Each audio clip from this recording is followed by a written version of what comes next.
নমস্কাৰ আপোনালোকে চাবলৈ আৰম্ভ কৰিছে Asia news Assam north east. এইবাৰ চুৰৰ টাৰ্গেট হল মহানগৰীৰ এখন প্ৰাথমিক বিদ্যালয়। নাৰেংগীৰ কেন্দুগুৰি প্ৰাথমিক বিদ্যালয়ত সংঘটিত হৈছে চাঞ্চল্যকৰ চুৰিকাণ্ড।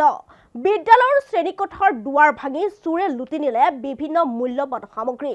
এই ঘটনাক লৈ সমগ্ৰ অঞ্চলজুৰি সৃষ্টি হৈছে তীব্ৰ চাঞ্চল্য। গুৱাহাটীৰ নাৰেংগীৰ কেন্দুগুৰি প্ৰাথমিক বিদ্যালয়ত সংঘটিত হৈছে চুৰিকাণ্ড। নিশাৰ আন্ধাৰৰ সুযোগ লৈ বিদ্যালয়খনত প্ৰৱেশ কৰি চুৰে লুটি নিয়ে বিভিন্ন গুৰুত্বপূৰ্ণ সামগ্ৰী।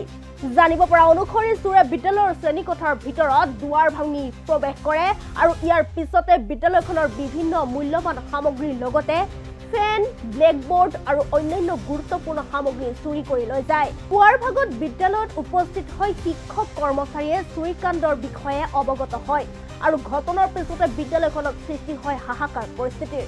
এই সন্দৰ্ভত বিদ্যালয় কৰ্তৃপক্ষই নুনমাটি আৰক্ষী থানাত এজাহাৰ দাখিল কৰিছে। এজাহাৰৰ ভিত্তিত আৰক্ষীয়ে চুৰিকাণ্ডৰ তদন্ত আৰম্ভ কৰিছে আৰু এই ঘটনাক লৈ সমগ্ৰ অঞ্চলজুৰি সৃষ্টি হৈছে তীব্ৰ চাঞ্চল্য।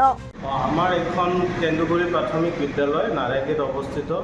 যোৱা ৰাতি আমাৰ বিদ্যালয়ৰ ক শ্ৰেণীকোঠাৰ তলা ভাঙি চুৰে আমাৰ বিদ্যালয়ৰ চিলিং ফেন 4খনকৈ আৰু ল'ৰা ছোৱালীৰ শৈক্ষিক কিছুমান সামগ্ৰী আৰু খেলা ধূলাৰ কিছুমান সামগ্ৰী এইবোৰ চুৰ কৰি লৈ যায়। তাৰ লগতে গোটেই বিদ্যালয়ৰ শ্ৰেণীকোঠাটো লণ্ডভণ্ড কৰি থৈ যায় আৰু এই বিষয়ে আমি ৰাতিপুৱা অৱগত হৈ লগালগ আমি 112 নঙত পুলিচক ফোন কৰিলোঁ আৰু পুলিচ প্ৰশাসনে আহি প্ৰাথমিক তদন্ত তেওঁলোকে কৰি থৈ গৈছে আৰু ইতিমধ্যে বিদ্যালয়ৰ তৰফৰ পৰা এজাহাৰ দিয়া গৈছে পুলিচ থানাত। আৰু ইয়াৰ পূৰ্বেও কেইবাবাৰো আমাৰ বিদ্যালয়ত চুৰি কাৰ্য সংঘটিত হৈছে। কিছুদিন আগতে আমাৰ বিদ্যালয়ৰ ৰান্ধনী ঘৰৰ তলা ভাঙি আমাৰ চিলিণ্ডাৰ লৈ গৈছে। তাৰে কিছুদিন আগতে আমাৰ বিদ্যালয়ৰ শ্ৰেণীকোঠাৰ দুৱাৰ ভাঙি শ্ৰেণীকোঠাৰ ভিতৰতে মদ পানী খাই তেনেধৰণৰ অসামাজিক কাৰ্য সংঘটিত হৈছে।